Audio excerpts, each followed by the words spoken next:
dan ikhwan antum sekalian, guru dari kaum muslimin telah wafat dan berpulang ke rahmatullah.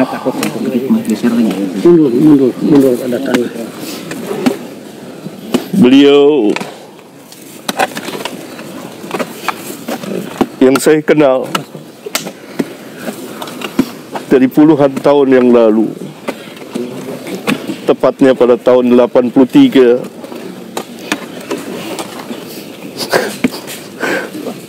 kami bertemu di perpustakaan, di tempat yang dipenuhi dengan kitab-kitab para ulama. Saya berkenalan karena sejalan dan bercita-cita untuk ad-da'wah ilallah, maka kami saling berbagi dalam menimba ilmu syar'iyah dan berdakwah apa yang kami mampu.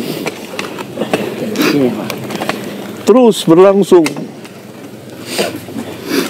sampai pada hari Kamis pekan yang lalu, saya sempat bertemu, menjenguknya dan berbicara, memberikan kabar gembira. Absyir ya Ustaz, antum telah berbuat apa yang antum telah buat. Apalagi antum selesai menunaikan ibadah haji. Semoga mendapat haji yang mabrur, yang tidak ada balasannya kecuali jannah. Beliau telah menginfakkan umurnya sekian puluh tahun untuk berdakwah ad-da'wah ilallah, dan saya kenal betul dengan lisan dan tulisan. Salah seorang ahli ilmu telah wafat. Inna lillahi wa inna ilaihi raji'un. Allahumma ajurni fi musibati wa akhlif li khairan minha. Dan beliau mengajarkan kepada keluarga dan kepada umat, dan sangat giat. Salah satu yang membuat saya tertarik bertemu dan memanggilnya dan berkenalan, selalu di tangannya ada pena dan buku kecil. Tidak lepas dari itu untuk menulis sejumlah fawaid ilmiah. Itu yang saya tahu. Maka kita berkenalan. Ikhwan sekalian, Imam Ahmad pernah berkata, Yaumul Janaiz, pada hari jenazah bagi ahlus sunnah disaksikan oleh manusia. Yaumul Janaiz yang membedakan di antara pembedanya. Oleh karena itu kita kepulangan beliau mendapat pelajaran yang sangat berharga tentang dakwah yang hak, dakwah salafiyah yang harus tetap ditegakkan. Kita mencintai beliau, saya pribadi sangat mencintainya, dan kita selalu bersama. Tetapi tentu kita tidak akan mengatakan sesuatu kecuali yang diredoi oleh Allah Tabaraka wa Ta'ala. Seperti nasihat anak beliau di masjid, tidak boleh gulu. Doa. Bahkan ketika saya terakhir bertemu pekan yang lalu, doain, begitu beliau katakan. Doain. Doa. Oleh karena itu Rasulullah SAW apabila selesai menanam, beliau berhenti sejenak dan beliau bersabda kepada para sahabat, istaghfiru li akhikum wasalu lahu at-tasbit fa innahu al-an yus'al. Mohonkanlah ampunan untuk saudaramu dan minta kepada Allah tasbit, keteguhan, kekuatan. Fa innahu al-an yus'al, karena sekarang dia sedang ditanya. Ini yang kita lakukan, memohonkan ampun, meminta kepada Allah agar beliau mempunyai keteguhan dalam menjawab pertanyaan dua malaikat yang mulia, Munkar dan Nakir. Dan Nabi dalam hadis yang lain, di samping jenazah, beliau menangis, air matanya membasahi tanah. Dan beliau mengatakan, untuk yang seperti inilah, pada hari inilah kamu mempersiapkan diri. Nabi SAW mengatakan kepada para sahabat, yang Allah jamin jannah, bagaimana dengan kita? Ini yang kita ambil pelajaran dengan penuh kekhusyuan. Jangan teriak-teriak suara berisik, karena ini ibrah yang sangat dalam.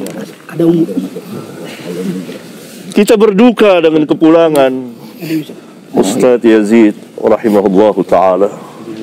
Semoga Allah mengampuninya, semoga Allah merahmatinya, semoga Allah memasukkannya ke dalam Jannatul Firdaus, dan semoga Allah subhanahu wa ta'ala melindungi dari azab kubur dan azab neraka, dan ilmunya bermanfaat dengan lisan dan tulisan. Amin.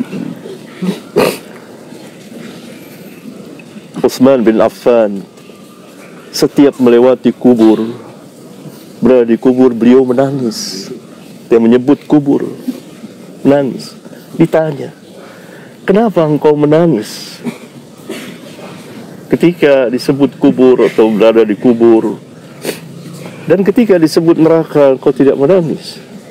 Maka Utsman menjelaskan sabda Rasulullah SAW bahwa kubur adalah tempat yang pertama kali dari tempat-tempat akhirat yang akan dikunjungi oleh semua manusia. Kalau baik di kubur, selamat di kubur, maka selamat mudah kesananya. Kalau celaka di kubur, maka sulit. Ini dalam hadis sahih riwayat Imam Abu Daud. Semoga Allah subhanahu wa ta'ala melampangkan perjalanan saudara kita ini, dan kita mendapat pelajaran yang berharga, ikhwan. Pertama, dari dakwah yang hak. Tetaplah berada di dakwah yang hak. Bagi para ustaz, para da'i, tetap mendakwakan dakwah salafiyah. Bagi kaum muslimin, ikuti manhatin, karena manhat ini manhat yang hak, manhat para sahabat radhiyallahu anhum ajma'in.